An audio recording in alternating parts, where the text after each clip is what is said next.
Now, Saudi Aramco is still on track to pay shareholders $75 billion this year with an almost $19 billion first quarter dividend payout.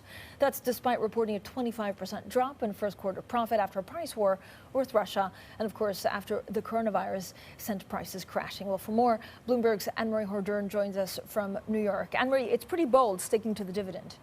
Yeah, it is, Francine, but we do know the dividend is crucial for all big oil companies, but especially for Saudi Aramco. And that's because the kingdom's government has about 98% of the stake and shares in Aramco. And the government certainly needs that dividend. And yesterday really was a testament to that. In the depths of the financial crisis we were seeing in Saudi Arabia, they had this slew of austerity measures on the fiscal side from the finance ministry, as well from the energy ministry, cutting another 1 million barrels a day, bringing their production below 7.5 million barrels a day. And following that Aramco result, Credit Suisse was out with a note talking about the fact that, bottom line, times are tough globally, but including for Saudi Arabia. And by their calculations, they say oil prices being low, the government will generate about $133 billion in receipts from Aramco.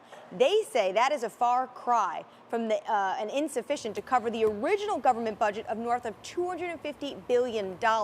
And Francine, while more than $16 billion for the first quarter sounds like a lot, it's still 25% lower from this time last year. And of course, that has to do with everything facing the oil market, a twin supply shock and demand destruction. And it's going to weigh on earnings, Aramco says, this pandemic for the rest of the year, Francine.